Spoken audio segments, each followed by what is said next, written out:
Boa noite. Acho Boa que estou ao noite. vivo. Sim, estou. Sejam muito bem-vindos à 24ª edição do Brazilian Film Festival, esse festival que acontece há 24 anos consecutivos no território americano, com a intenção de levar o conteúdo audiovisual brasileiro para novas telas, para telas estrangeiras. Esse debate que nós estamos começando agora é um debate muito especial para essa edição do festival. É um debate que traz o nosso grande homenageado, Daniel Filho. Hoje nós vamos conversar com vários amigos de Daniel, amigos do audiovisual brasileiro, profissionais que são ícones do nosso setor. Quando Daniel Filho aceitou essa nossa homenagem, eu liguei pessoalmente para ele, dizendo: Daniel, diante de tantas mudanças no nosso setor audiovisual, diante da Covid, de tantas transformações, eu acho que a única pessoa que poderia receber uma homenagem nesse ano seria você, porque ele veio do circo, passa pelo rádio, se transforma, entra na TV preta e branca, traz o cinema para a televisão, agora ele está no streaming, ele é um fênix, né? Ele é um ícone de transformação e de impulsionamento do nosso setor. Então, esse ano, a primeira vez, o Infinito Brazilian Film Festival está realizando todo o seu festival online, numa plataforma de streaming criada especificamente para lançar o festival virtualmente. Então, essa inovação do setor diante de todos os problemas que nós estamos vivendo, e Daniel Filho é o casamento perfeito. Então, uma honra estar aqui hoje. Daniel, obrigada pelo aceite. E Daniel me disse o seguinte: Adriana, eu aceito sim, eu aceito essa homenagem, mas eu gostaria de utilizá-la para nós pensarmos o audiovisual brasileiro. Esse negócio de homenagem eu não gosto muito, mas se a gente colocar aqui pessoas para que a gente possa potencializar o nosso debate, essa homenagem vai ser muito bem quista por mim. Então, estamos aqui, Daniel. É uma honra receber você, meu querido. Eu tenho um carinho muito grande, admiração imensa. Você já esteve no festival, já ganhou o festival, e é uma honra estar aqui também, dividindo esse momento com Cacá Diegues, com Lázaro Ramos, com Antônio Fagundes, com Malu Mader, com Paula Barreto, e com você, Daniel. A palavra agora é sua. Estamos esperando ainda o Sérgio Augusto. Na verdade, eu fiz uma seleção, quer dizer, eu quis escolher, são amigos meus e são amigos que a gente está sempre conversando sobre nossa profissão, sobre como fazer melhor, como trabalhar melhor, como respeitar o público mais, como discutimos a vida sempre. Eu acho que, quando a gente fala de arte, né, a gente fala arte, tal, cultura, cinema, eu penso claramente que nós somos uma corrente de vida. Não existe só o cinema, não existe, porque primeiro tem o teatro, tem a literatura, tem a arte gráfica. São tantas coisas que nos levam ao cinema. O cinema, com tantas pessoas trabalhando, a gente não pode dizer que fez um filme. Nós sabemos disso, nós todos fizemos filmes e sabemos, quando recebemos a homenagem de melhor diretor, a gente vai lembrar do cara do carrinho que disse: olha, talvez seja melhor a gente chegar mais aqui assim. Sabe, o cinema é uma criação em conjunto, estamos todos juntos. E aí eu quis reunir essa turma, que nós podemos falar, cada um deve falar o que tiver vontade de falar sobre o que nós estamos vivendo culturalmente, porque não dá para adivinhar o que nós vamos fazer depois, mas dá para adivinhar que estamos sendo cerceados, porque como é que faz televisão sem um teatro? Eu sempre falo assim: teatro, gente. Teatro é a base para nós, atores, diretores, o teatro é a base. Mas nós temos uma informação, quer dizer, a gente não para de ler um bom livro, que talvez possa ser uma boa peça, que possa ser, ou é apenas um bom livro, mas pode ser um bom filme. A gente não para de estar sempre vendo vernissagem, ou seja, nós estamos com todas as linhas de contato cortadas. As linhas todas de contato que servem para nos manter e manter a cultura viva. E dessa vez a coisa pegou por tudo que é lado. E de uma forma mentirosa, porque começa a dizer coisas da gente, nos transforma, ou verdade, nos transforma em ladrões da pátria, né? Então, mamando nas tetas, aquelas coisas todas. Vamos esquecer isso, eu que volto a esse assunto. Então, é isso que eu queria. Primeiro, são todos meus amigos, queridos amigos. Amigos de muito tempo, amigos de discutir, de chorar, de pensar, de tomar vinho. Somos muito amigos. Então, era uma coisa boa transformar, porque já dizia Billy Wilder, depois de uma certa idade, a gente ganha 2 Hs, homenagens e hemorroidas. Então, eu acho que eu estou nessa fase, já que amanhã, depois da manhã, eu faço 83 anos de idade. É bom, é difícil, estou fazendo ginástica, faço pilates, porque eu senti que se eu parar, eu não me mexo. E descobri outra coisa que é muito importante. Eu sou viciado em trabalho. Eu sou viciado. Não é uma coisa que eu vou parar porque... Não, eu não vou parar. Aliás, tenho falado muito com Fernandona, que também é outra viciada. Assim como eu sei que Fagundes é viciado, viciadão na veia. Esse aí toma na veia. Porque eu não posso parar. Isso aí é minha vida, é minha respiração. Tentarei e tenho tentado fazer o melhor, que foi quando eu fiz 80 anos, eu tive a sensação de que já tinha entregado... Sabe o negócio do pedreiro que acabou um muro e a gente diz assim, bom, está entregue o serviço. Você entregou o serviço. Mas depois eu vi que não. Então, depois que eu fiz 80 anos, eu tenho 3 filmes, dirigi 2 e produzi um com o Lázaro, fantástico. Então, estamos com tesão já. O Lázaro está com ideias que ele fará. E eu não paro. Eu acho que eu sou viciado, viciado mesmo. Com tudo, adicto. Se quiserem tirar esse meu vício, vão ter que me dar choque, vão ter que fazer coisa.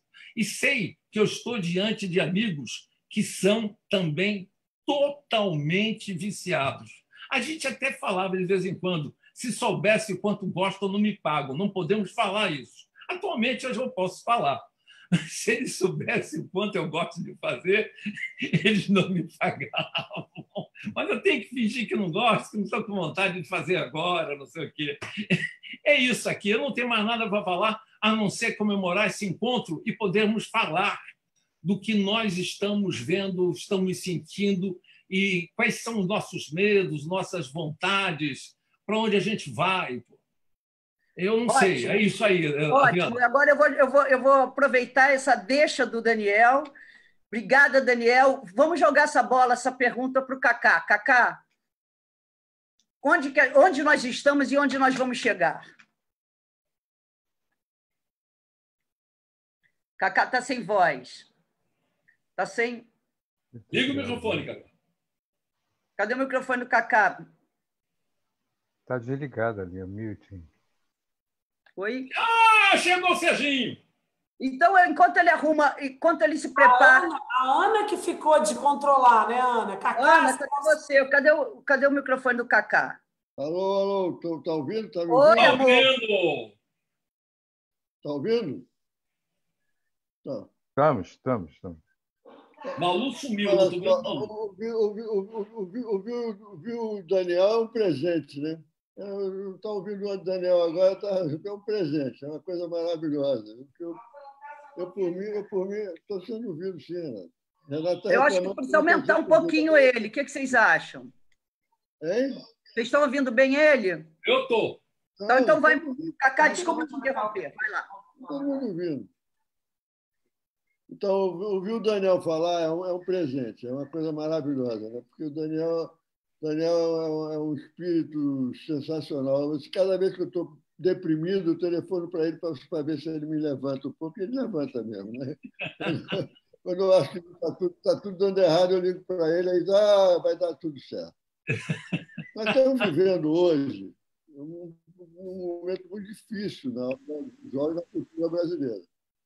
Eu, ao longo dos anos, eu tenho mais de 60 anos, eu comecei muito cedo, eu tenho mais de 60 anos de cinema, de audiovisual, comecei com 18 anos de idade, então é uma coisa que é muito antiga. E eu vou dizer uma coisa, eu sempre tive esse problema, nós sempre tivemos esse problema de lidar com governos que não se importavam muito com o cinema, com a cultura em geral e com o cinema em particular. Era difícil você convencer um governo, não sei um ou outro, mas era difícil você convencer um governo de que valia a pena criar condições para que se fizesse filmes no Brasil. Agora é diferente, porque não se trata de um governo que não se interessa pelo cinema, se trata de um governo que é contra o cinema, que é contra a gente, que não quer saber da gente. Entendeu? É um governo contra a cultura, contra a ciência, contra toda. Não, tá bom, Renato. Não, tá não. Meu Deus, Renato. Tá vendo aqui, peraí. Eu estou com sorte, ô Cacá, porque a Olivia não está aqui. Caso contrário, ela estaria fazendo exatamente a mesma coisa. Olha só, Daniel, isso aqui não vale não, hein? Desculpa, eu estou melhorando o som dele, tá? Se a Olivia estivesse aí, você tinha cortado esse cabelo.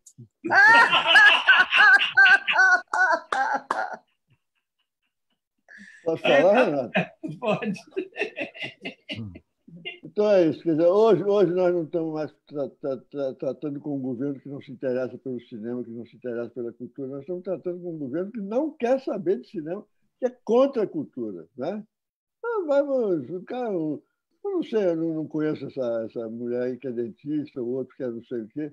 Eu não conheço essas pessoas, pode ser até que elas sejam interessantes, mas o fato de você botar num cargo de cultura uma pessoa que é dentista, o outro que é... Ninguém tem nada a ver com isso, é porque eles não querem saber. Tá? E realmente se manifestam dessa maneira o tempo todo. Quer dizer, não se trata mais de um governo que não se interessa pelo cinema, se trata de um governo que é contra o cinema, contra a cultura e contra o cinema. E eu sei por quê, porque a cultura, até hoje botei isso num artigo, mas é verdade, a cultura é uma coisa que. A cultura é uma coisa que é sempre em movimento, sempre. Né? Apresentando várias direções que você pode tomar, e ninguém não quer saber disso. É só uma direção que eles escolheram e pronto, acabou. Então, eu acho que esse é o principal problema que nós temos hoje. Nós temos esse problema grave. Eu acho que nós estamos vivendo um paradoxo, no ponto de vista do cinema, nós estamos vivendo um paradoxo incrível, que é nós estamos no melhor momento da história do cinema brasileiro, no melhor momento da história do cinema brasileiro. Eu nunca vi um cinema brasileiro tão rico de alternativas, de diversidade geracional, diversidade regional, diversidade política, todo tipo de diversidade, com diretores, cineastas e artistas da maior qualidade, ganhando prêmios internacionais, se manifestando através de filmes interessantíssimos, e, ao mesmo tempo, ameaçado de terminar, porque há 2 anos que a Ancine, que era a Agência Nacional de Cinema, que é encarregada de incentivar o cinema no Brasil, há 2 anos que ela não produz filme nenhum. Zero. Não é produziu 1, 2, não. Zero. Em 2018, nós fizemos 180 filmes. Foi o lançamento. Os 180 filmes foram lançados no mercado brasileiro em 2018. Desde 2019 que não tem mais filme brasileiro. Os filmes brasileiros não existem mais, não são mais feitos. Então, isso aí é uma coisa gravíssima. Eu estou me sentindo num momento da minha vida que eu cheguei a um ponto que eu estou praticamente tendo que desistir de fazer cinema porque eu não tenho mais condições de fazer. Né? Não tem mais como você fazer cinema. Então, isso aí é a coisa mais grave que tem. Nós temos que tentar mostrar a importância do cinema brasileiro, como ele é importante no mundo todo, como ele significa muita coisa para nós mesmos. O cinema é uma demonstração do que é o país, não só do que o país é, mas do que o país quer ser. Não é isso? Todo filme é isso. O filme é todo cinema é uma demonstração daquilo que o país quer ser. E nós não temos possibilidade de fazer isso, porque eu tenho visto aí alguns filmes, por exemplo, agora nesse Festival de Gramado, eu vi esse filme do Animal Amarelo, do Felipe Bragança, um jovem cineasta, coisa e tal. Um filme maravilhoso, um filme extraordinário. Outro dia eu vi um filme de um cineasta do interior do Ceará, chamado Alain de Berton, apesar do nome, ele era cearense. Também maravilhoso, chamado Porcarete. Vocês viram esse filme? Não? É maravilhoso. Então, você tem hoje um cinema brasileiro poderosíssimo, cheio de talento, cheio de invenção, com uma diversidade extraordinária, a diversidade que o país merece, porque o país é um país diverso. O que é o Brasil? Igarapé, na Amazônia, Praia, na Bahia, as favelas cariocas, as cidades históricas de Minas. O Brasil é tudo isso. E nós não podemos exigir que o Brasil seja uma coisa só, porque isso é um absurdo. E esse cinema que nós estamos fazendo hoje é esse cinema da diversidade, do país que quer uma porção de coisa ao mesmo tempo. Agora nós estamos enfrentando uma coisa grave, que é o governo não quer saber de cinema, é contra o cinema, né? Então, isso acho que é a coisa mais grave que está acontecendo hoje, é isso. Né? Daniel não acha isso, porque o Daniel é um otimista. Ele acha que tudo dá Não, eu concordo, mas eu estou querendo que todos falem. Eu concordo isso, e como eu falei, eu acho que toda a cultura está prejudicada. Quando o camarada ataca nos museus, ataca a vernissagem, quando censura, temos censuras, né? Temos coisas muito graves que vai matando em tudo ao nosso redor. O teatro, tudo isso, porque eu acho que nós temos uma cadeia de vida, aquilo que eu estava falando. E a cadeia envolve toda uma cultura. E nós vivemos de uma coisa e de outra. Para mim, tudo é cultura, e o cinema, para mim, é o que eu mais gosto. É onde eu gosto. Eu estou com 3 filmes prontos. Tem um que já eu fechei. A Malu pode dizer. A Malu deve ter em algum lugar aqui que eu não estou vendo. Malu? Sumiu, Malu Mader sumiu? Malu está aqui. Cadê? Está em cima de você. Aqui. Vai num negocinho que faz aparecer todo mundo. Fala para ele como é. Estou vendo você. Malu, há quanto tempo faz que nós terminamos o Boca de Ouro? O Boca de Ouro. Então... Tem mais de 2 anos. Eu sou meio perdidinha no tempo, mas eu acredito que foi começo de 2018, pode ser? Isso. Terminamos o Boca de Ouro. Depois eu fiz Silêncio da Chuva. Terminamos quando, Lázaro? Silêncio da Chuva? 2019. Início de 2019.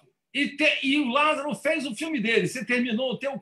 Desde quando o teu filme está inteiramente pronto? Meio de 2019. Então, agora, eu nunca, em minha vida, tive 2 filmes na mão, prontos para estrear, prontos para passar. Na verdade, 3, que eu sou coprodutor do filme do Lázaro.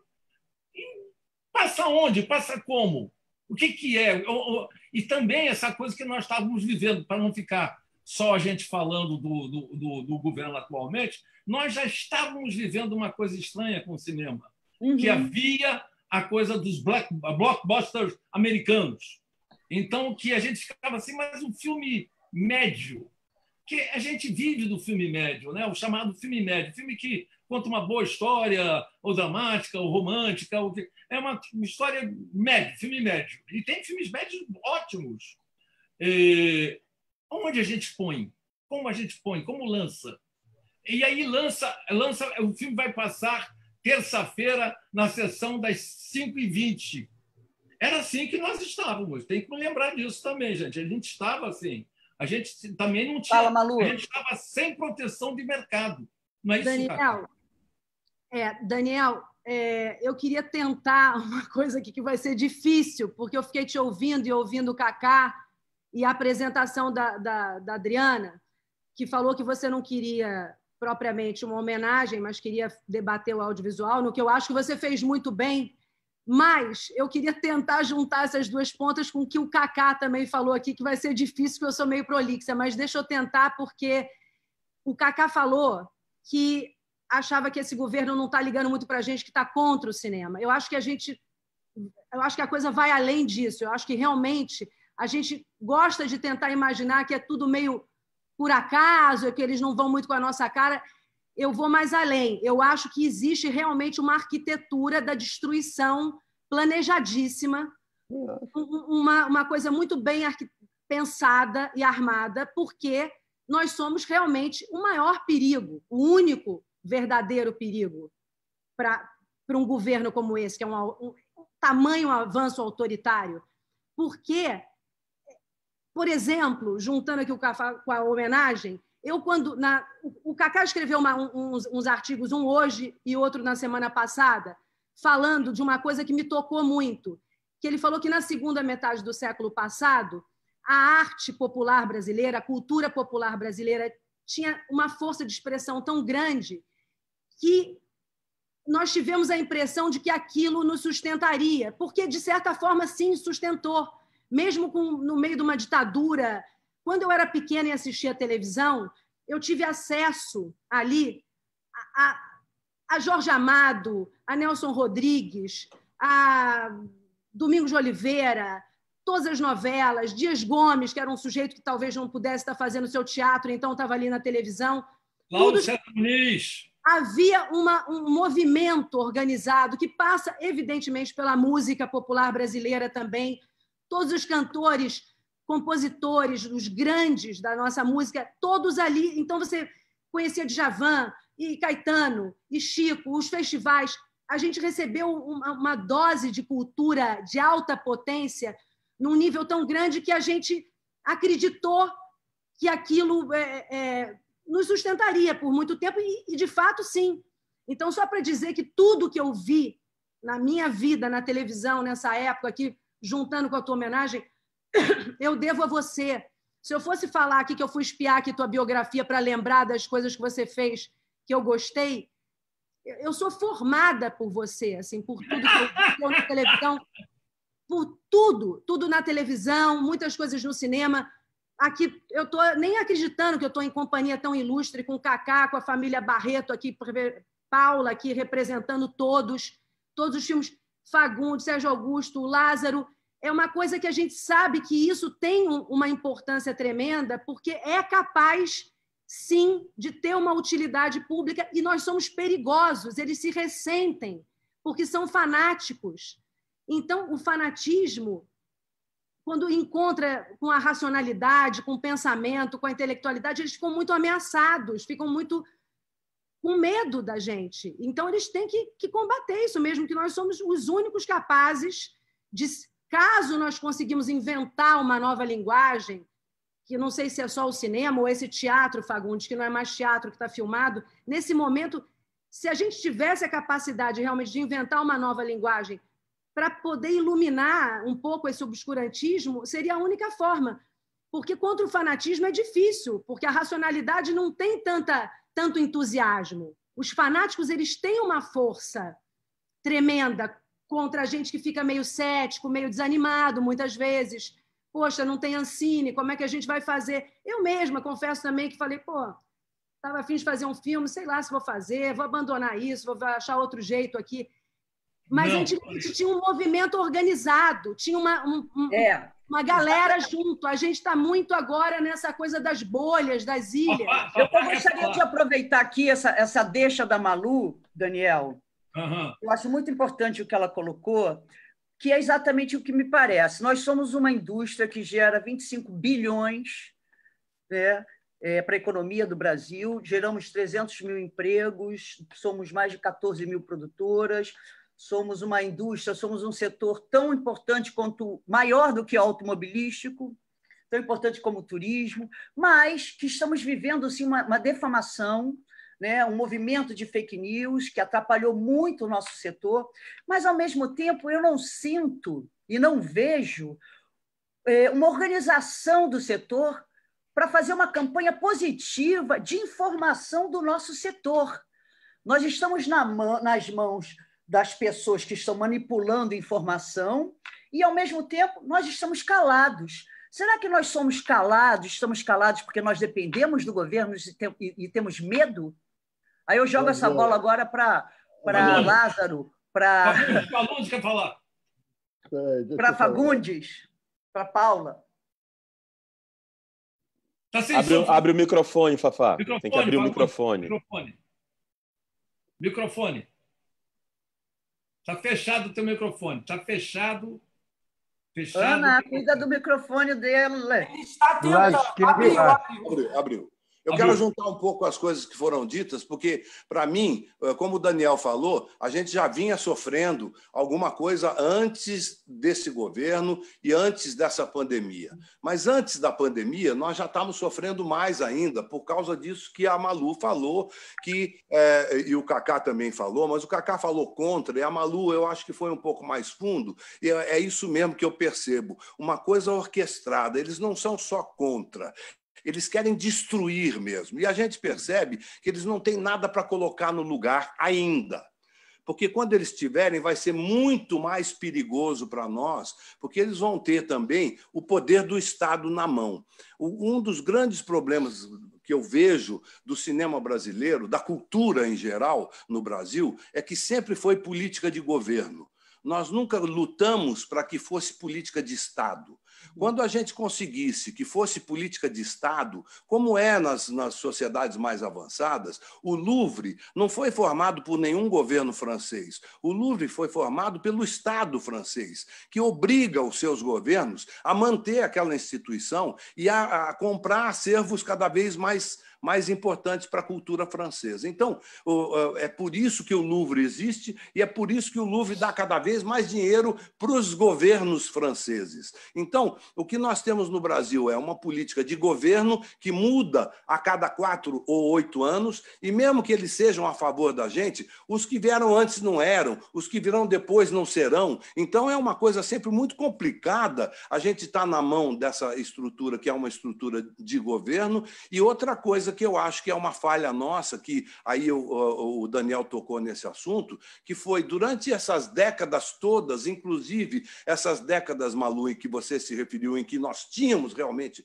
alguma coisa muito forte culturalmente, nós não lutamos, não batalhamos pelo mercado.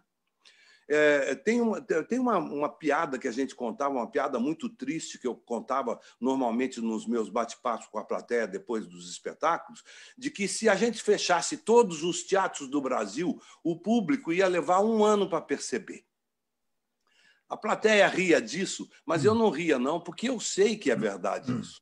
Eu sei que se fechar todos os cinemas do Brasil, o público vai levar talvez não 1 ano, mas talvez uns 8 meses, porque cinema as pessoas costumam frequentar mais do que o teatro. Mas, de qualquer forma, como nós não temos um mercado muito forte, nós não temos a participação de um número muito grande de pessoas, além dessa pequena classe teatral, de cineastas, de artistas envolvidos com o meio cultural, que ficam lá lutando, abraçando museus, abraçando árvores, abraçando teatros, para que a nossa arte não morra. Se nós tivéssemos um mercado forte, nós teríamos aí, sei lá quantos milhões de pessoas gritando que os teatros estão fechando. O que nós estamos vendo aqui? Só no Rio de Janeiro, nos últimos 10 anos, fecharam 38 teatros. Só no Rio de Janeiro. E a gente sabe que esses teatros vão virar igrejas, vão virar shoppings e estacionamentos, e nós não vimos nenhuma igreja, nenhum shopping, nenhum estacionamento virar teatro. Ou seja, nós vamos perder esses espaços. Então, o que nós estamos vendo ao longo das décadas? A gente sozinhos, lutando por uma arte que aparentemente não interessa a muita gente, e ainda mais, a deriva conforme os governos entram e saem. Lázaro. Paula. Posso dar uma parte? Lázaro, posso ir, Lázaro? Claro, à vontade. Por gentileza. Fagundes, com relação à política de Estado, no caso do cinema, existe a política de Estado, porque as leis que foram formadas, a lei do audiovisual, a lei Rouanet, são leis. Elas existem e é uma política de Estado e a gente vem conseguindo mantê-las. Agora, por exemplo, há pouco tempo, no início do ano, quando o Bolsonaro vetou a renovação do artigo da lei do audiovisual, ele não vetou porque quis, ele vetou porque a Ancine falhou e não mandou, junto com o pedido da renovação, um caderno explicativo das consequências econômicas que trariam para o mercado, para a economia, a não renovação da lei. Tanto é que, quando esse caderno foi agregado, ela foi renovada, né? Tem 2 meses. Então, existem leis. O problema é que, como o Daniel falou, a atividade não estava parada só agora, ela já vinha de administrações terríveis, né? A cultura ficou, durante o governo do PT, durante Lula e Dilma, na mão do PCdoB. Então, no caso do cinema especificamente, isso foi péssimo para o cinema. Nós, da atividade, alertamos ao Manuel Rangel, a todos os presidentes que passaram pela Ancine, do que iria acontecer, do estado que hoje nós nos encontramos. Essa paralisação que existe na Ancine foi alertada há 6 anos atrás. Né? Quando se formou a Ancine, existe uma incongruência. Ela é a única agência, e a agência é da sociedade, no caso, todas as agências têm que estar lá para a sociedade e representar a sociedade. Foi alertado que ela não poderia. Como é que uma agência que é para regular fomenta? São atividades totalmente incongruentes. É botar a raposa para cuidar do galinheiro. Isso foi alertado e, mesmo assim, passou na lei. Incluíram para ela fomentar também. E o grande problema é esse, porque ela só fomentou e não regulou. Ou seja, os produtores prestaram contas de projetos que já têm 15 anos. Só a LC Barreto tem 30 projetos com mais de 10 anos, que nós prestamos conta e eles não averiguaram as contas. Então, existe uma política de Estado, sim, mas as pessoas que presidiram a Ancine, por exemplo, criaram mais de 100 instruções normativas que acabaram, que cortaram, que decapitaram a lei original, medida provisória 12.800. Qual é o número da lei? 12.485. Isso foi a última medida provisória, né, criada, mas ela tem efeito de lei. Ela vale como uma lei. Essas 100 e tantas ienes decapitaram, transformaram a lei num monstro. Isso é inconstitucional. E a atividade, por estar na mão da Ancine durante esses anos todos, a gente tem que judicializar, Se não entrar na justiça, nós vamos acabar como estamos hoje, em 2020. Então, hoje nós estamos entrando na justiça. Hoje mesmo tivemos uma reunião de 3 horas, eu sou diretora do CICAV, com um advogado, vamos finalmente judicializar, vamos processar a Ancine, vamos entrar até o STF, se for possível, para modificar o entendimento da origem do dinheiro, porque a origem do dinheiro, você achar que ele é público, traz toda uma diferença, e ele não é público, ele é uma renúncia fiscal. Nós, todos produtores, nunca recebemos 1 centavo do governo.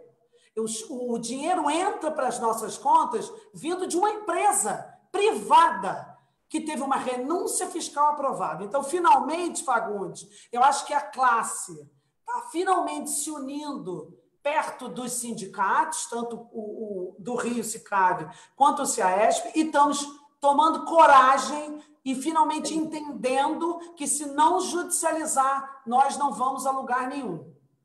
Graças a Deus. É exatamente esse ponto. Muito bom você ter esclarecido isso. Vou falar. Primeiro tenho que falar da minha satisfação, da minha alegria de estar com tanta gente que admiro aqui.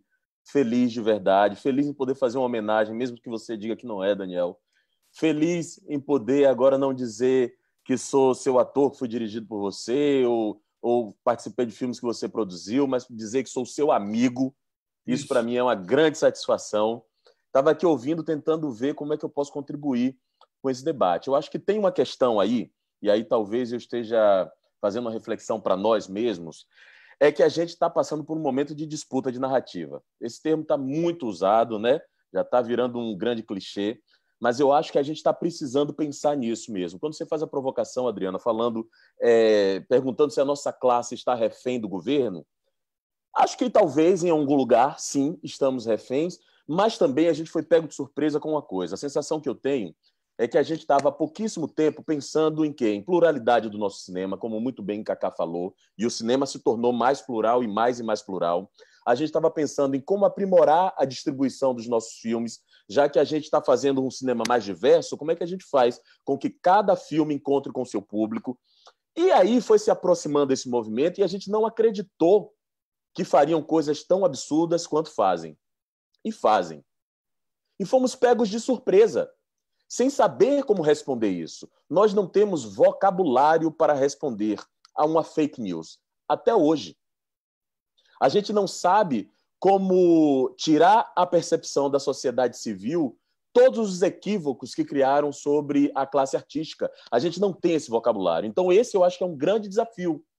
Como é que a gente vai falar com essa sociedade civil, já que precisamos dela para mobilizar a cultura e para que todo mundo saiba com tranquilidade de que cultura é estratégico, que cultura movimenta a economia, que existe uma rede gigantesca, fala da importância afetiva da cultura, da importância histórica da cultura. Fafá falou muito bem sobre essa política de Estado e não política de governo, mas para isso a gente precisará da sociedade civil. E o que me choca e o que me deixa pasmo é que hoje eu, Lázaro, não sei quem é a nova sociedade civil do Brasil. Emergiu um novo Brasil, novas pessoas, novos pensamentos, ou tiveram coragem de falar o que pensavam escondidos agora, à luz do dia, e eu não tenho vocabulário para conhecer esse novo Brasil. Como artista, me sinto convocado a enfrentar e conhecer este novo Brasil. Quem são essas novas pessoas? E aí a resposta fica muito difícil de dar à sua pergunta, Adriana, porque eu acho que isso passa também por uma renovação de nós mesmos. Agora, acho que essa renovação só virá com uma coisa que o Daniel faz muito bem a cada vez que eu ligo para ele. O Daniel sempre, mesmo com todas as dúvidas, ele coloca paixão no assunto. Daniel é sempre apaixonado. Ele se queixa, mas no minuto seguinte ele está dizendo: eu vou fazer outro, não vou desistir, eu vou inventar uma outra coisa. E isso é muito bom. E isso é muito bom. Mesmo com todas as dúvidas, manter a paixão será necessário para a gente fazer a transição para o que a gente está sonhando agora. Mas como diz Nelson Rodrigues, sem paixão não dá nem para chupar um picolé, né? Sérgio Augusto, fala você também. Você é o nosso jornalista que fala, o homem que mais conhece cinema que eu. Nós ficamos só lembrando de filme velho. Vamos lá. Isso é uma solerte mentira. Olha, eu tô gozado, porque o Cacá disse uma coisa que, para mim, eu não me canso de repetir ultimamente, que é lamentável que tudo isso esteja acontecendo, e aí você pode até embutir a pandemia, porque limita o mercado, né? É a grande fase do cinema brasileiro. O cinema brasileiro nunca teve uma produção com essa riqueza, essa diversidade. E acontece isso tudo que a gente está vendo e que antecede, inclusive, a pandemia e ao Bolsonaro, que foi uma bola de neve que culminou com o governo que eles os outros não davam muita atenção, né? Desprezavam a cultura e botavam de lado. Agora, esse não, esse odeia. Isso é uma coisa programada, como odeia educação, como odeia, sabe, tudo. Odeia até manguezal. Odeia manguezal. Eles odeiam a própria economia, né? A própria economia.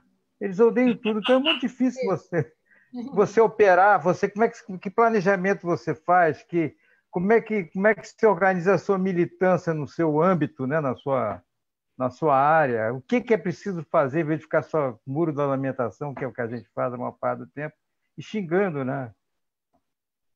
É difícil. E o Lázaro fez uma observação interessante. Como é que você se comunica. Que as pessoas falam, não, nós temos que interagir mais com as pessoas, inclusive com os nossos adversários, com os antilulistas, os anti não sei o quê, o anti-PT. Agora, você abre uma brecha para iniciar uma conversa, e aí você ouve ou lê determinadas coisas, assim, bom, não dá, isso não tem papo para isso, né? E tem o fator ignorância, que é uma ignorância satisfeita que você sente do presidente ou dos seus auxiliares. Prazer da ignorância, né? Eles não sabem uma coisa e acham que é a outra, e fico em cima daquilo. Eu fico pasmo, eu estou pasmo.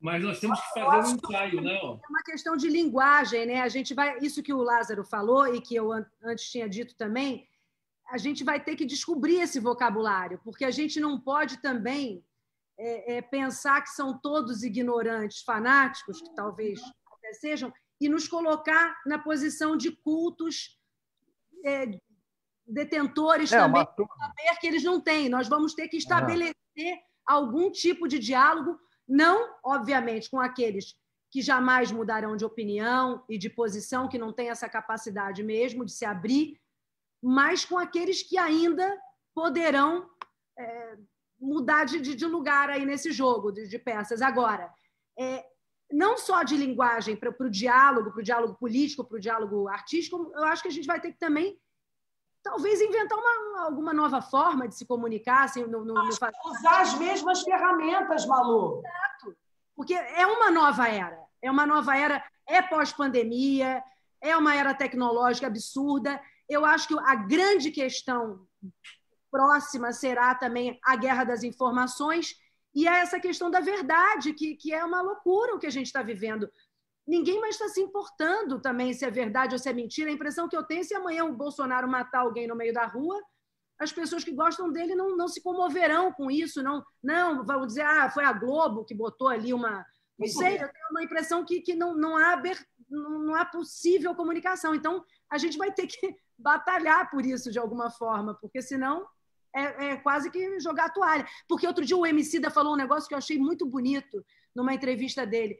Ele falou assim, você pode até suportar o sofrimento. E sim, a gente está sofrendo de um jeito que eu acredito que nunca antes, né, em nenhuma situação, por causa da questão política, por causa da pandemia, da crise de valores. Ele falou assim, mas você não suporta a falta de sentido, que é nosso grande barato de ser artista, dar sentido, né, para a vida. Eu que nunca fui religiosa, todos que estão aqui eram sabe, minha oração era feita ali no cinema, na TV, no teatro, aquilo que dava sentido à minha vida. E acredito que dê para todos. A gente está vendo isso na pandemia, como todo mundo não enlouqueceu porque estava ali com uma série, com um filme, com um livro, senão tinha pirado nessa pandemia todo mundo junto. Eu acho que, vou falar aqui sobre essa união. Eu sempre quis essa união, é muito difícil nós conseguirmos isso. É uma união nossa, né? Eu me lembro que no México o sindicato é uma coisa só, né? É um prédio onde está todo o sindicato de diversões. Inclusive, no mesmo sindicato, me lembro quando fui lá com o Tarcísio, na época do Sangue e Areia. Olha o que eu estou falando. Eu fui nesse sindicato e ali foi que eu consegui a roupa de toureiro, porque eu não tinha dinheiro, mas o pessoal do sindicato dos artistas é também o sindicato dos novilheiros. Então, aí conseguiram. Existe ali uma voz forte. Nós não temos essa voz forte do nosso... sabe, quando... Porque quando a gente fala dos Estados Unidos, os Estados Unidos ele tem um sindicato forte. Eles têm um sindicato forte. Eles pararam a televisão, os escritores pararam de escrever, parou o cinema, parou tudo. Greve de escritor, parou. Não adianta furar, nego não furava. Nego furava, era a proibição do marcatismo, mas greve não furava. Parava. Havia isso que o Fagundes falou, que chama como a gente chama atenção, né? Como é que a gente vai chamar atenção para a nossa... Não vai ser nós abraçando a árvore, a gente já viu que não é isso. É bom dar uma página, mas não é o movimento. É estranho a gente ter filmes... Eu acho que, como a Malu falou e como o Lázaro falou, está na hora de, além de judicializar, usar a mesma ferramenta com uma linguagem nova para atingir essas pessoas que eu acho, como o Lázaro falou, não são novas, elas sempre estiveram aí, mas nunca tiveram coragem de expressar o que pensavam. Mas agora tem. Então, eu acho que está na hora do sindicato também pensar além de judicializar, numa forma de comunicação usando as mesmas ferramentas que são as redes, que são... Paula, querida, me desculpa, eu acho que isso daí entra naquilo que eu estava falando de mercado. Quando eu falo de mercado, eu falo de pessoas que assistam aos filmes que a gente está fazendo. Eu falo de que a gente se comunique com essas pessoas. Eu não posso falar de um mercado onde 90% dos filmes atingem apenas 20 mil espectadores. E, na verdade, nós sabemos que é isso que acontece. Nós tivemos aí 180 filmes em 2018, mas eu sei que desses 180, pelo menos uns 170 foram com menos de 20 mil espectadores. Ou seja, nós não estamos nos comunicando com um número grande de pessoas com esses filmes. Mas você eu tem acho que sim. poucas salas, Fagundes. Tá certo, mas nós precisamos de gente vendo os nossos Mas filmes. você tem pouca sala. No Brasil, nós temos só 3.500 salas. No Brasil todo, Fagundes. Quando entra um blockbuster americano, como foi o caso do Vingadores, ele pegou 95% das salas. E ele tirou o filme da Marisa Leão. Gente que tinha comprado ingresso, não pôde assistir o filme, chegou lá, não era mais o filme. Então é uma luta inglória. Você tem poucas salas para o filme ficar exposto mais tempo. O filme estreia, você tem poucas salas, você não tem proteção nenhuma. Você está falando outra coisa, o Fagundes está falando outra. Não, mas os filmes fazem pouco público porque não tem sala, não tem lei da dobra. Não é verdade. Mas nós temos filmes também que são filmes destinados a público pequeno. Concordo plenamente, mas não tem... Isso não quer dizer que só as comédias façam grande público, porque nós temos, os grandes públicos que nós temos aqui, a gente pode lembrar, não são comédias. Claro, teve agora Minha Mãe é uma Peça 3, mas é o Tropa de Elite, claro. é o Carandiru, sabe? Olha, é um filme que vai passar aqui no festival, é um filme suave, romântico, que eu fiz com o Fagundes, que é o Dona da História. Pô, fez 1,5 milhão de espectadores, gente. É bom. Você falou, não tem espaço para filme médio mais. Filmes que faziam entre 500 mil e 1 milhão não tem espaço, não tem tempo para ficar. É lógico que dentro dos 180 filmes, pelo menos, na minha opinião, 130, 140 não eram filmes comerciais, visando ganhar o mercado. Mas o restante não tinha sala, não tinha tempo para se fazer. A lei da dobra que existia, né, até os anos 90, né, Cacá? Quando você entrava com um filme e se ele fizesse a média daquela sala na primeira semana, ele automaticamente obrigava o exibidor a manter ele em cartaz. Não existe mais proteção zero, nenhuma. Também tem uma coisa que eu gostaria de falar aqui, que é o seguinte: o mercado não se resolve só com o amor pelo filme. Não é só o amor pelo filme que resolve o mercado. O mercado tem um troço complicado para burro. Você tem que ter espaço para existir o mercado. Você tem que ter espaço para o seu filme passar, tem que ter sala para o seu filme passar. Você tem que compreender que está mudando tudo, que o negócio do streaming é uma coisa importantíssima que tem que ser levada em consideração. Tudo isso é mercado. Não basta você mostrar o filme ser bom e as pessoas gostarem. Isso não é mercado. Não é assim que o cinema se comporta. Não é assim que você faz o mercado cinematográfico. Essa questão das leis é fundamental num país em que você não tem nenhuma defesa para o produto nacional. Fagundes, quando você faz uma peça, você está competindo com o seu professor, com outro homem de teatro brasileiro. Quando eu faço um filme, eu estou competindo com o Coringa, meu irmão. É com o Coringa que eu estou competindo. Entendeu? Eu estou competindo com, os Vingadores aí.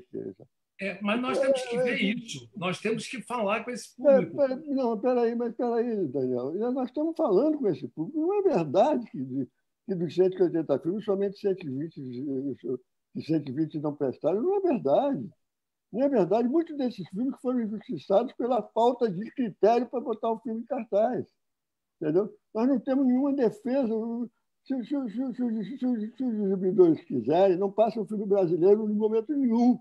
E não vai dizer que o público vai gostar do filme. O público público vai gostar do filme se vê o filme, mas se o público não tiver chance de ver o filme, não vai gostar, não tem como gostar. Entendeu? Eu sei, mas eu não estava falando do mérito do filme. É um pouco mais complicado o que eu estou dizendo. É um pouco mais uma pergunta, Cacá. Você não acha que houve ali uma política equivocada, só focada na produção, no fundo setorial do audiovisual? A política de produção foi muito grande, a gente começou a produzir muita coisa, mas a gente não trabalhou o público, a gente não trabalhou os distribuidores, uma relação com os exibidores, talvez um trabalho de ter um investimento para o exibidor, deixar o filme brasileiro em cartaz, para não ter que competir com... O que vocês acham a respeito? Vocês acham que ficou capenga essa estrutura criada pelo fundo setorial só focado na produção? Eu acho que o principal problema é que o fundo setorial focou a produção e deixou os exibidores tomarem conta do cinema. O que manda no cinema hoje são os exibidores, Adriana. Não tem esse papo de o filme... Não, quem manda são os exibidores. Se o exibidor tem interesse que o filme passe, ele passa. Se não tiver, não passa. Acabou. Mas sempre foi assim, Cacá. Sempre foi assim. Hein?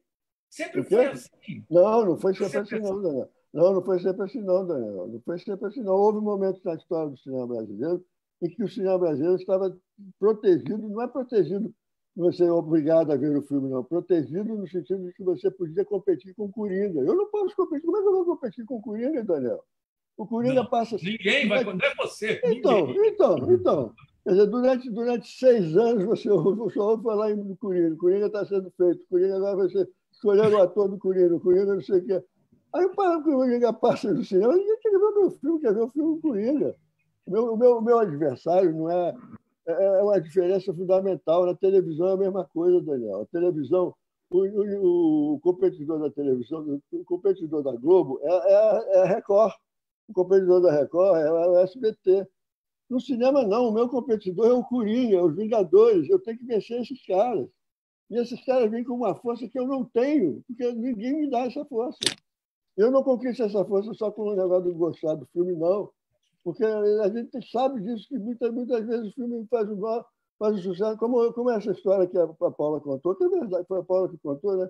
É verdade, a história do filme da menina, como é, da Maria do Leão lá, que foi impedida de passar, porque os Vingadores estavam em cartaz em 92% das salas de cinema no Brasil. E acabou, você não tem como impedir isso, porque isso quem manda são os exibidores. E era um filme com expectativa grande de público, né? De Pernas pro Ar 3 com a Ingrid. Mas não rendeu nem metade do que podia render. Do que poderia. Não rendeu nem metade. As pessoas iam para o cinema para ver o filme lá, que eu chegava lá, eu não é mais esse não, agora está passando outro, entra aqui. Chico Xavier! Pegando uma carona no que a Adriana falou, será então que a gente não deveria, em vez de privilegiar a produção, privilegiar essa necessidade que a gente tem de salas... Claro.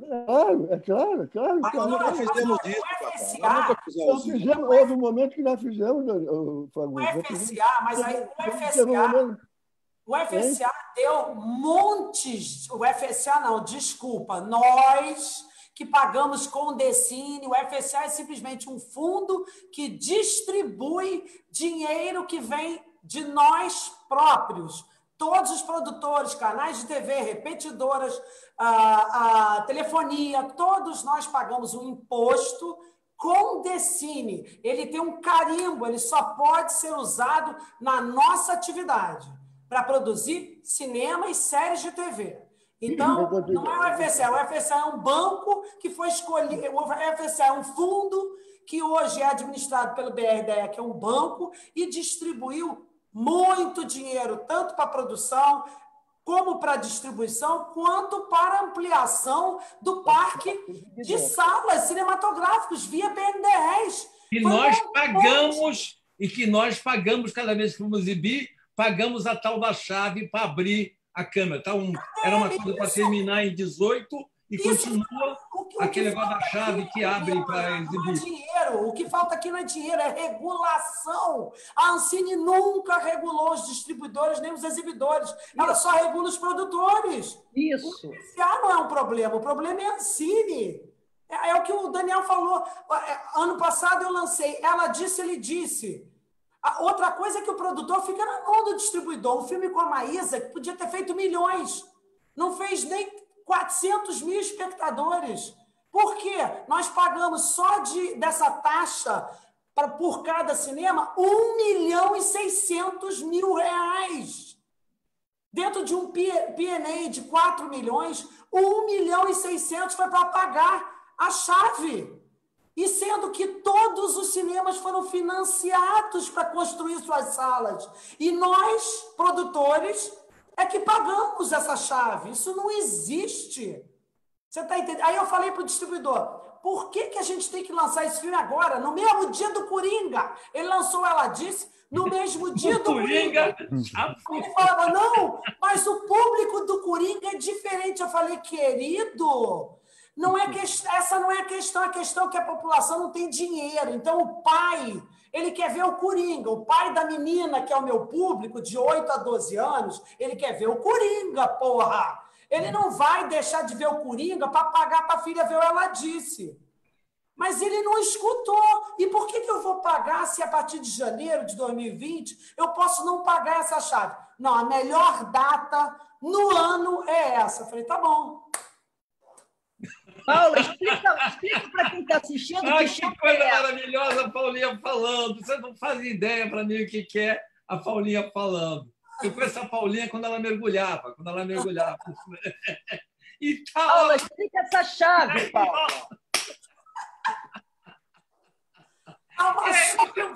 Mas, escuta, a gente precisa se unir. O que eu falei aqui é para ver o que a gente faz, que a gente nunca conseguiu. Temos vários sindicatos e não temos um que junta tudo, que dá uma força a tudo, que nós temos que... E estamos apanhando por tudo que é lado. Estamos apanhando por tudo que é lado. Pra você ter uma ideia, na Ancine, só para falar da Ancine um pouquinho, eu tenho um filme para distribuir, que é o Silêncio da Chuva, mas o Silêncio da Chuva era para ser distribuído por um distribuidor que não levou muita fé. Entrou outro pessoal, que está, inclusive, distribuindo também. Vai distribuir o Boca de Ouro, vai distribuir, possivelmente, o filme do Lázaro também. Ele entrou e foi melhor. Então, eu só tinha... E tudo topou. Eu tinha que mudar o nome do distribuidor. Em vez de ser distribuído por fulano, será distribuído pela Elas. E eu estou há perto de 6 meses esperando que assine isso para eu poder distribuir o filme, se é que eu vou distribuir. Agora, eu tenho pensado muito, e tenho trabalhado isso muito com o filme do Lázaro, que é sair atrás do nosso público. Isso mais ou menos que a gente falou aqui. A gente tem pensado muito, o filme do Lázaro é um filme para todas as classes, mas, sem dúvida nenhuma, é um filme do Lázaro sobre o lugar de fala dele. Então, nós estamos procurando para levar este filme para... articulando, pensando um jeito da distribuição, eu acho que era isso que o Fagundes estava falando, de levar esse filme ao público deles. E se aí, não sei se é maluquice, mas se tiver que montar uma tenda para vender e exibir o filme a R$5, a gente fará isso. Alguma coisa tem que ser feita nesse sentido, da gente procurar poxa, a gente está apanhando muito. A gente está apanhando muito. E eu acho que a gente tem que estar unido com o teatro. Eu volto a lhe falar, o teatro, a cultura, tudo é uma coisa só. Todos nós estamos... E tudo funciona. Eu só penso em produzir peça de teatro, não é? Porque as peças são tão boas. Isso que a gente falou de estarem gravando, fazendo live de peça de teatro, eu acho que eu fico assim com pena de, puxa vida, a gente não filmou algumas peças antigas, bobagens, mas que são nosso teatro, né? A gente não filmou o Gastão Tojeiro, não filmamos o Capital Federal, não filmamos tantas peças que podem ser feitas e vamos ver o nosso teatro. Quer dizer, quando eu filmei lá o Tempos de Paz, foi essa sensação. Eu vi uma peça de teatro, o Fagundes também filmou uma peça de teatro. Eu vi uma peça de teatro e digo, isso é uma boa peça de teatro, deixa eu filmar isso direito. Mas isso é uma peça de teatro. E filmei praticamente como a peça é. Sabe? Botei uma maionese e umas alfaces aqui em volta, mas ali é a peça, os dois atores ali, é a principal coisa. Então, eu vejo que a gente tem que até aproveitar que estamos presos e tentar articular isso.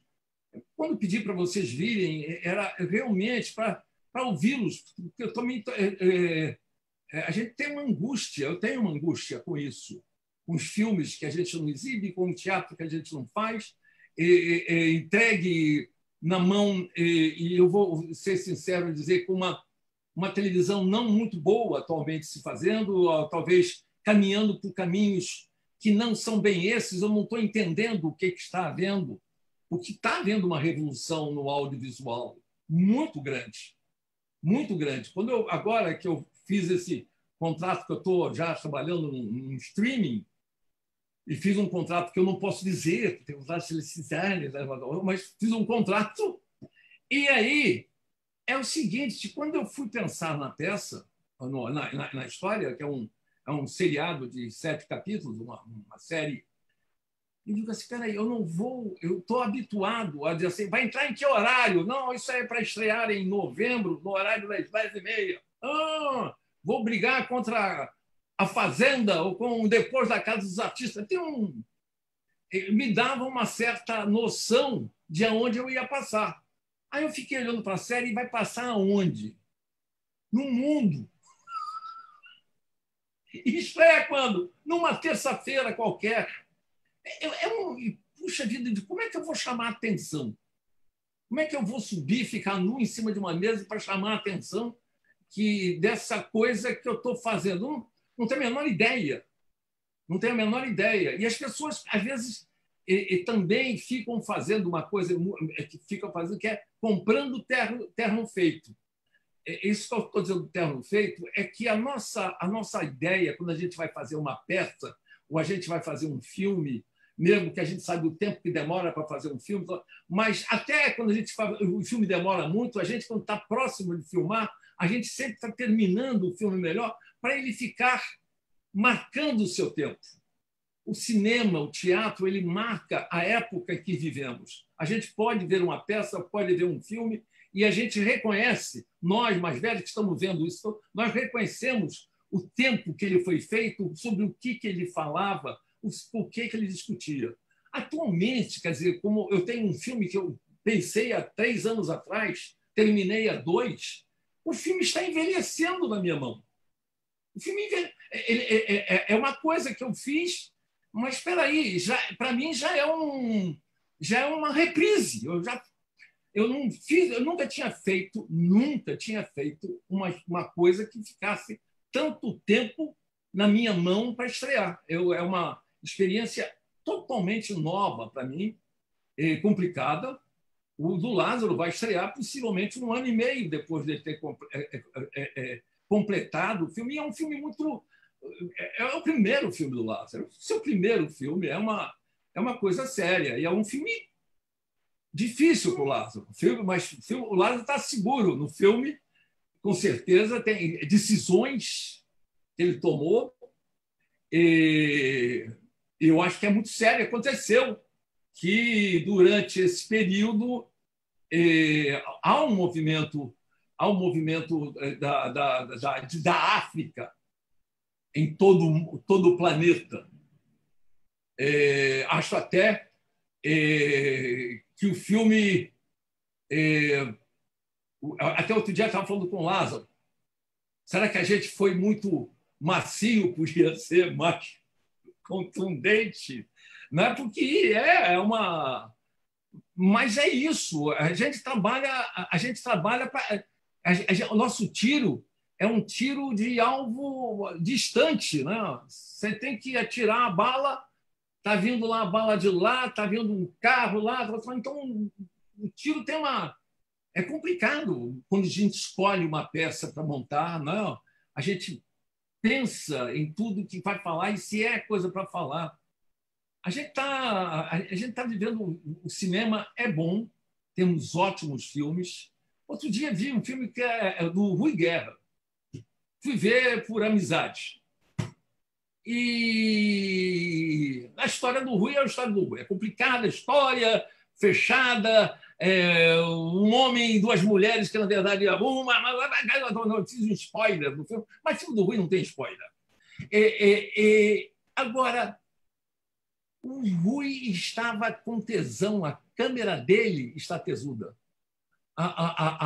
O melhor do Rui, que o Rui tem um visual, um movimento de câmera, e ele está com esse movimento, quando ele está com tesão, 89 anos, com um tesão e fazendo muito bem decupado, muito bem iluminado e muito bem dirigido pelo Rui, que aquela... Agora, não é um filme que vamos passar junto, o trailer junto com, para não deixar de falar nele, junto com o The Joker. Né?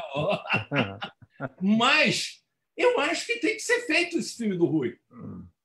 Não pode deixar de fazer o filme do Rui. O filme tem que ser feito. A gente tem que...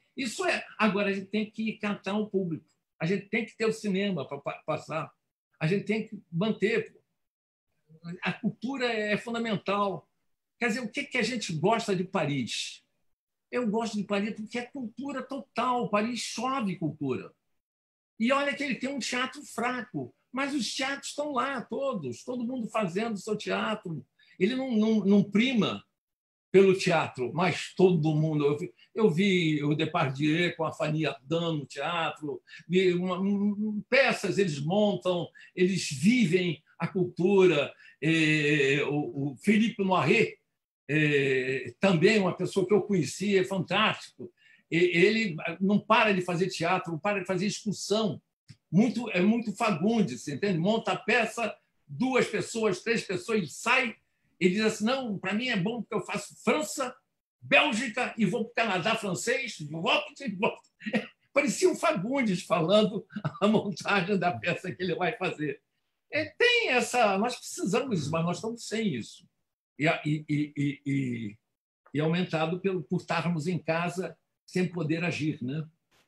Eu achei que esse nosso encontro servia para a gente pensar.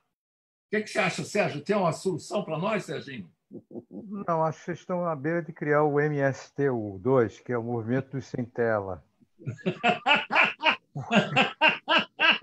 E ocupar os terrenos baldios que tem aí para passar filme. Pode ser até esses hospitais que eles vão abandonar agora, né, que eles fizeram, hospital de campanha, e passar filme lá. A Laís Bodansky tinha aquela coisa dos cinemas, né? Não tinha? Que ela montava uma tela num lugar. Exatamente. Quando o Fagundes falou do estacionamento, é onde que botaram lá o drive-in. Drive-in. Eu sinto que a gente precisava fazer alguma coisa na área da guerrilha mesmo. Isso que o Sérgio falou, que parece uma piada, mas eu não vejo como piada, não. Eu acho que a gente devia fazer na área da guerrilha mesmo. Os exibidores e os distribuidores, eles têm as salas de espetáculo na mão, e são poucas essas salas. Vamos criar um negócio aí que seja diferente, como a Laís Bodansky fez. Vamos pegar um telão, armar em praça pública e cinema Paradiso. Durante um tempo. Vamos passar aí os filmes que a gente tem no nosso acervo para formar esse público, para que esse público sinta essa necessidade de ver filme brasileiro. A gente sabe que nós temos aqui no Brasil, sei lá, 40% da população de analfabetos funcionais que não vão ver filme estrangeiro porque eles não conseguem ler a legenda. Então, talvez seja bom para eles ver os filmes brasileiros. Eu acho que faltava para todos nós essa vontade guerrilheira de mostrar o que a gente está fazendo e mostrar para eles como é bom. Naquela época, eu encontrava a Carla nos aeroportos com lata, quando tinha lata ainda debaixo do braço. Não é muito tempo atrás, não. Eu sei, mas eu ficava impressionada. E agora, peraí, que eu me perdi aqui, que eu tinha lembrado de uma coisa aqui tinha a ver com a coisa da Laís Bodansky. Lembrei. quando eu fiz aquele documentário, que era um documentário, quando eu entendo que fala, tem que pensar no mercado e tal, mas eu acho que o criador tem que fazer o filme que ele tem vontade de fazer também, não tem que fazer o filme... E depois catar só é mercado, porque depois catar um lugar que alguém queira ver. Mas é sobre isso da Carla que eu lembrei. É um filme que não realmente, a princípio, não interessaria meninos de comunidades aqui, de favelas do Rio, fazendo música clássica. Era um filme difícil, realmente, triste, cheio de tragédias e tal, tinha poucos momentos. E teve um dia que uma tia minha em São Paulo falou assim: olha, eu estou querendo ver o teu filme aqui, mas não está passando no cinema. Eu falei: não, está passando sim. Aonde? Falei: peraí que eu vou pegar o jornal que eu assino, o Jornal de São Paulo também, estava no Rio, abri, não estava lá naquele tijolinho. Eu falei: ué, pelo amor de Deus, já tem tanto... Liguei na época, não vou falar aqui para que jornalista lá, que eu conhecia, falei: vem cá, uma tia minha que está querendo ver o filme e não está achando o filme para ver. Aí em São Paulo, eu sei que o filme está aí ainda. Onde é que está o filme anunciado aqui para eu saber onde falar para ela? Ele falou assim: ah, mas não tinha mais espaço, que só tinha espaço para tantos filmes. Eu falei: mas eu estou vendo um bando de filme que estreou hoje aqui americano, né? Só tinha espaço realmente para os filmes... Só pro Coringa. O Coringa aí. Eu juro, até hoje eu lembro, eu comecei a chorar no telefone. O sujeito ficou sem graça comigo e falou: mas espera aí, não chora. Você chorou realmente chorei, ou ficou chorosa? Não, eu chorei, que eu não sou de chorar, não, mas eu falei... Tipo, me desesperei. Eu falei: caramba, porra, fica assim. Malu, a gente tem agora... Vou dizer uma coisa para você. Eu produzi uma peça agora que em espanhol é barroterapia, né? Mas a tradução de barroterapia é sob terapia, é S. Então, eu falei assim: se for S, eu não vou entrar no roteiro, porque eles colocam em ordem alfabética e, quando falta espaço, eles tiram as últimas. Então, eu traduzi como baixa terapia, porque aí eu tinha certeza que eu ia entrar no roteiro. Pessoal, eu quero dizer uma coisa para vocês. O filme saiu logo de cartaz, tá? Documentários de meninos, né? De tragédias, pessoas. Ok. Só que esse filme, até hoje, voltando a Laís Bodansky, me dá uma alegria enorme. Até hoje, eu passo volta e meia, já passo em comunidades, passo em lugares de questões de jovens com problemas psiquiátricos, e ele me traz até hoje enormes alegrias, mesmo que eu passe em salas pequenas, debates depois, fico me sentindo como se estivesse fazendo teatro, levando pessoalmente o filme nos lugares, numa escola, não sei o quê. Talvez seja essa a única maneira. Fazer uma guerrilha. A guerrilha, pessoal, nós temos hoje, estamos vivenciando isso, a internet. Nós temos agora as plataformas de streaming, que são, na verdade, um veículo de democratização importantíssima para chegar na casa das pessoas. A gente fez agora uma mostra aqui no Brasil, gratuita, com o Domingos Oliveira. Ficou uma semana em cartaz, um mês em cartaz. A gente tivemos quase 50 mil pessoas assistindo os filmes de Domingos, que não viriam em outro canal. Então, eu acho que a gente... Eles pagavam para ver? Oi?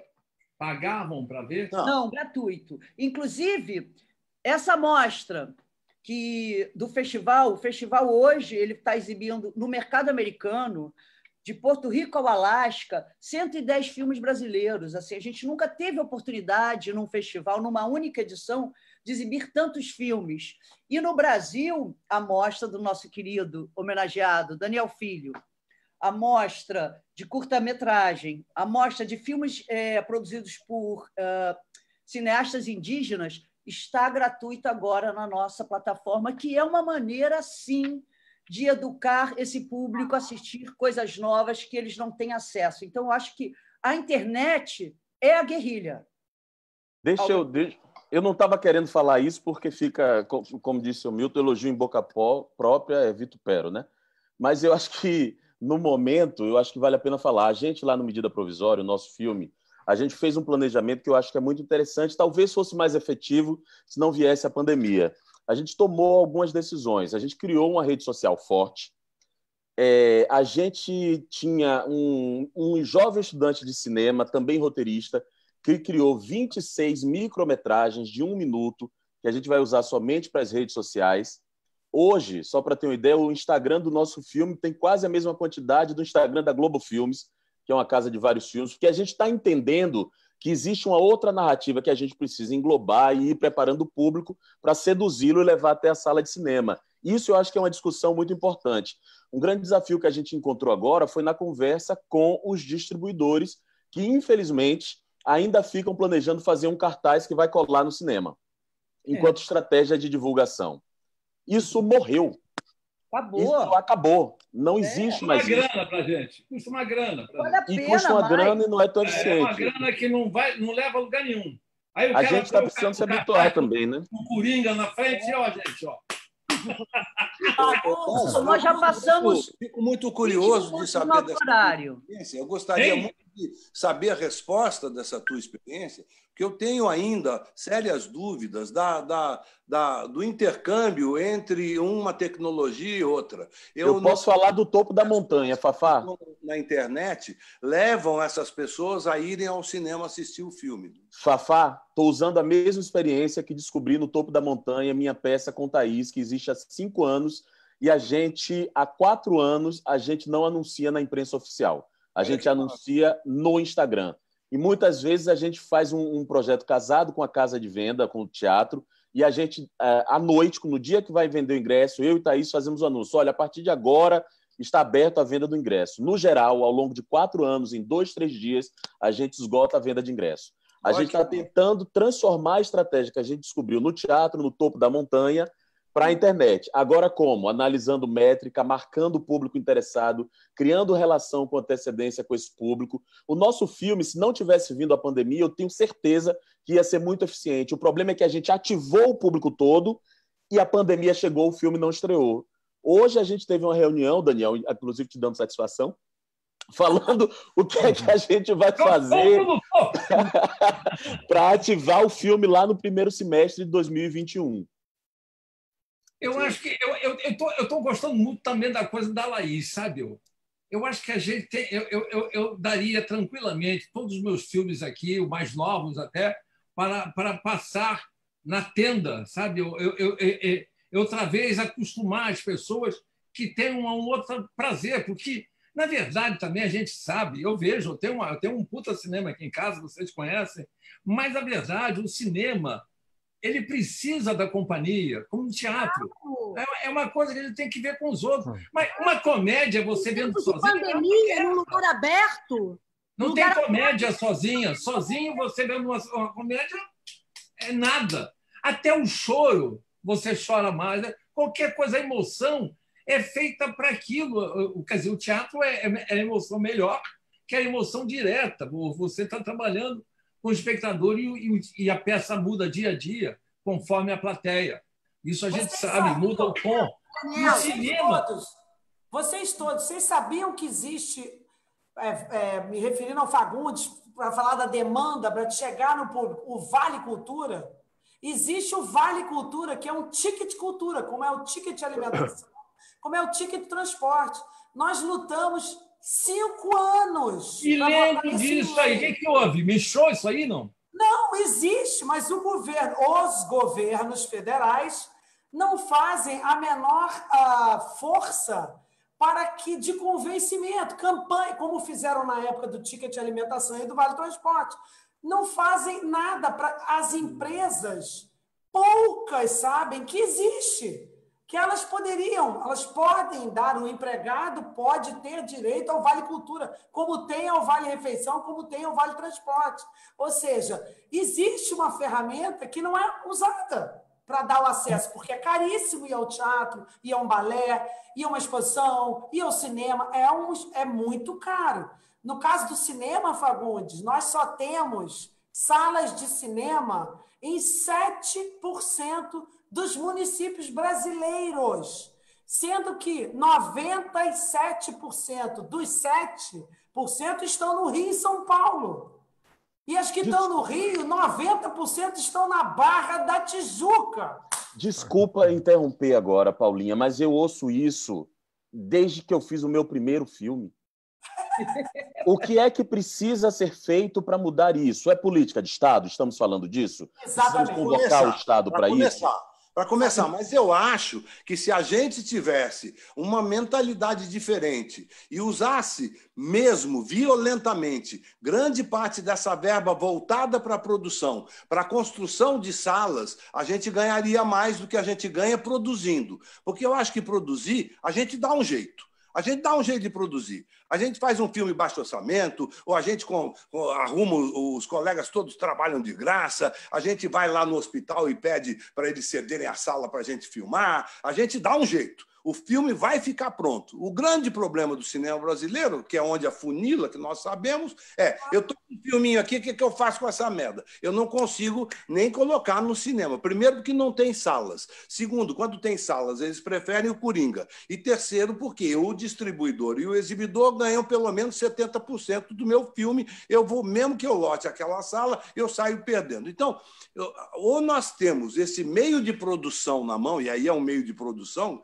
a sala de espetáculo, porque a gente acaba gerenciando aquilo ali de uma forma diferenciada, ou nós criamos essa situação, ou nós vamos continuar sempre na mão deles e vamos estar sempre perdidos, porque o Coringa vai ganhar sempre. Se nós criarmos uma coisa paralela a esse sistema que nós temos aí, e aí tinha que ser uma criação coletiva dos cineastas brasileiros se reunirem e falar assim, vamos fazer como a Laís Bodansky fez, mas não é uma salinha, são 100 salas, são 200 salas, são 1000 salas. E agora, na época da pandemia, nada melhor do que esse esquema da Laís de levar a tela num lugar aberto.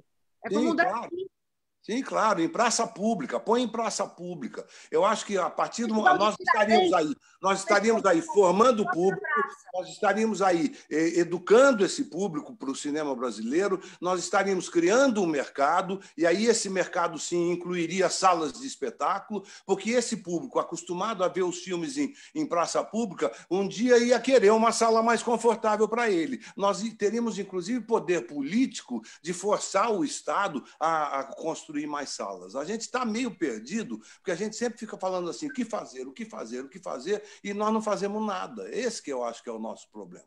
Como está acontecendo com o teatro atualmente. O teatro teve esse mesmo problema. Nós deixamos de nos preocupar com as salas de espetáculo e nos preocupamos com as produções. Só que sem sala de espetáculo, as produções não adiantam nada. Então, o que está acontecendo? Essas salas todas estão fechando e nós continuamos com as nossas produções sem ter onde mostrar. Eu acho que nós tínhamos que lutar para a preservação das salas de espetáculo de teatro também. Só que as salas de teatro ainda são mais do que as salas de cinema. Nós temos mais teatros no Brasil, por incrível que pareça, do que salas de projeção. Parece que 20% dos municípios brasileiros têm salas de teatro. Então, é bastante coisa. 20% são aí 800 municípios que têm salas de teatro. Mas essas salas, 90% delas não estão sendo usadas, porque as produções não viajam para elas. Porque eu sei porque eu viajo sempre. Eu chego em salas de espetáculo em algumas cidades que estão completamente sucateadas, que não tem nem bilheteria, mas eu vou. Eu estou fazendo isso que eu chamo de guerrilha com o meu teatro. Eu acho que se o cinema fizesse isso também, nós teríamos condições de sair, pelo menos dar o primeiro passo para sair desse enclave que a gente está. Pessoal, desculpe agora, eu acho que a gente tem que começar a encerrar, nós já passamos meia hora do prazo. Já estamos há 1h30 conversando. E vai passar agora, vem aí o The Joker? Vem o Coringa vai passar. O Coringa vai passar. Saímos daqui com um plano hoje. O encontro. Olha aqui, eu proponho a continuação desse papo numa próxima live, num próximo debate, e reunindo Laís Bodansky, chamando Carla Camurati, chamando essas pessoas que nós comentamos aqui, para que a gente possa efetivamente fazer alguma coisa em conjunto, porque eu acho que... Vocês estão na guerrilha, né? E eu acho que se a gente começa a falar sobre isso, se encontrar e pensar juntos, alguma coisa vai sair. Sai sim. Uma coisa meio, eu organizo o movimento. Está faltando um Caetano aí para organizar o movimento. Revolucionários. Olha, agora, antes de encerrar, eu queria dizer o seguinte, Daniel Filho, você é a vida de todos nós. Nós todos aprendemos muito com você, nós sempre aprendemos carinhosamente com você, porque você sempre foi muito carinhoso com todo mundo, e principalmente com esse enorme público que tem uma dívida eterna de gratidão para tudo que você fez pelo audiovisual no Brasil. Viu, querido? Meus parabéns. Obrigado, amor.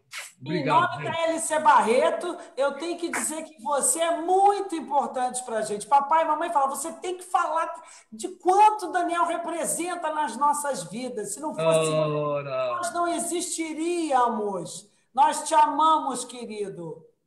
Eu estou feliz. Eu sou tudo que você fez, em meu nome mesmo, da minha família, de todo mundo que assistiu tudo que você fez também aqui. Eu agradeço a vocês demais terem vindo participar desse país. Era isso que eu queria ouvir. A gente não chegou realmente a uma conclusão, mas mostramos que estamos cheios de... Chegamos a fazer uma... Mas o Cacá não ficou com uma cara que não acredita. O Cacá já deve ter ouvido isso 1 milhão de vezes. Ele falou isso quando ele estava para lançar lá os 5 vezes Favela. Primeiro. Talvez foi o Leon isso. A única coisa que eu queria falar aqui é assinar embaixo que o Fagundes disse aí sobre você. Você é o amor da minha vida, né? Ô, meu amor. Para mim é um prazer enorme eu estar aqui falando com você. Prazer todo meu amor.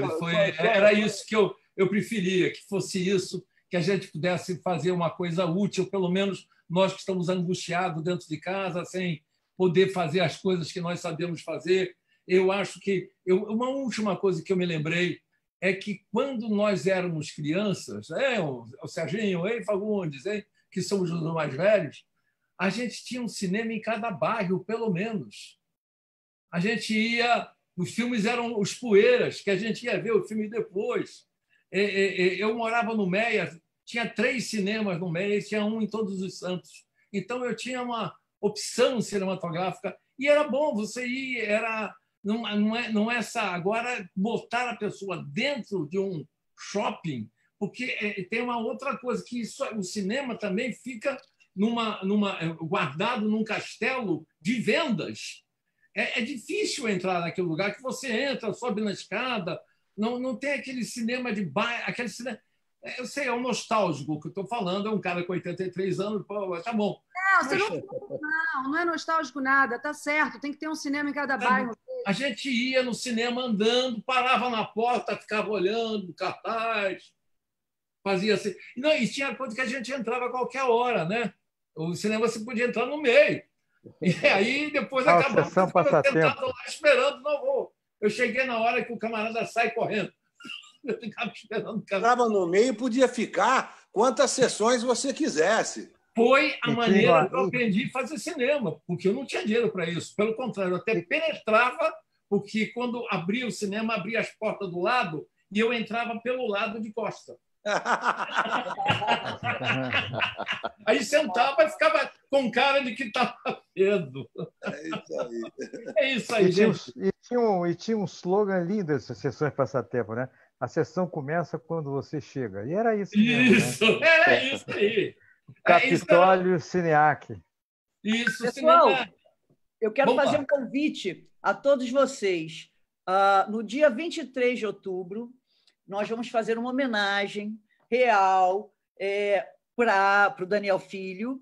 A gente tem algumas surpresinhas para você, Daniel, no evento de encerramento do Infinito Brazilian Film Festival, que vai acontecer dentro da nossa plataforma, dentro da inf.online. Então, eu quero convidar todos vocês para estarem com a gente. Vocês vão receber o convite, tá? No dia 23. Tem mais coisa para fazer. Eu pensei que acabava aqui a homenagem, ela estava felizinha. Não, pô, não está nada. Isso é da tira. Eu estou adiantando aqui, porque você merece várias surpresas. E outra coisa, 10 filmes selecionados pelo próprio Daniel estão disponíveis na plataforma. Ele como ator, ele como produtor, ele como diretor. Tem o dono da história. Tem o dono da história, o casal, o romance da empregada, Beijo no Asfalto. Não tem os nomes. Se fosse fechado, eu cheguei até a pensar, se fosse pago, em botar na plataforma, mas essa aí é uma outra discussão que a gente está tendo, né? Se entra na plataforma, se não entra no streaming, se põe o filme, aí o camarada do cinema não passa, tem ainda uma terra de ninguém. Tem uma negociação. Tem uma terra de ninguém. Não vai ter colher de broto, não? Eu estou muito Cacá, não abandone o cinema, Cacá. Não abandone o cinema, Cacá. Não abandone o cinema. Por que você está dizendo isso para mim, Peixe? Eu não vivi disso. Você começou dizendo que não aguenta mais, você quer parar, pô. Imagina se você vai parar. A Renata sempre, eu e Renata falamos. Não, Daniel, está com roteiro lindo. Está com roteiro lindo aí para fazer, Daniel. Você já está com roteiro outra vez, você de Deus, né? Estou lá também. Outra vez, a Fagundes, papai de Deus, o papai é Deus. É Deus ainda é brasileiro. Cacá, olha só, vou contar uma história aqui. Eu sei que é homenageada a Daniel, mas preciso contar isso nesse momento, já que Cacá virou o foco. Quando eu cheguei no Rio de Janeiro, a primeira semana que eu estava aqui, eu queria achar uma turma e eu queria estar próximo de artistas que eu admirasse. Eu subi o Vidigal, fui para a Porta do Nós do Morro, fiquei com um livro de uma peça de teatro do meu grupo, fiquei olhando, não tive coragem de ir lá falar. Desci, fui na produtora do Cacá, que eu não conhecia pessoalmente, tinha feito um teste há anos atrás para fazer Tieta, não encontrei o Cacá e deixei o livro da minha peça de teatro dizendo assim, me vejo em você. E fui embora. E a primeira semana no Rio de Janeiro, 20 anos atrás. O seu cinema me transformou. Se faço cinema, se gosto de cinema, é pelo que vi você fazendo também, que chegou em mim lá na Bahia. Assim como você, viu, Daniel? Que aí você sabe que eu já te amo. Não vou nem falar mais para você não ficar metida besta. A gente faz a mesma escola. É verdade. Obrigado. Eu quero aproveitar aqui, agradecer imensamente a presença do Cacá Diegues. Meu querido, ano passado foi ele o grande homenageado do festival, uma honra. Obrigada, Cacá. Malu, linda, poderosa, uma saudade. Tá um avião, hein? Tá um avião, hein, Malu? Ela, tá linda. carinha. Paula, minha amiga amada, produtora. Linda, gostei. Ó, para ele. Sérgio Augusto, muito obrigada. Lázaro Ramos, poderoso, muito obrigado por sua participação. E Antônio Fagundes. Muitíssimo obrigado e viva Daniel Filho. Por favor, uma salva de palmas para o Daniel. Viva Daniel! Obrigado, Sérgio. Muita saudade tua, Sérgio Augusto. Pô, a gente não se vê. Sérgio Augusto, Clande. Daniel, te ligo amanhã. Liga, vamos falar, meu irmão.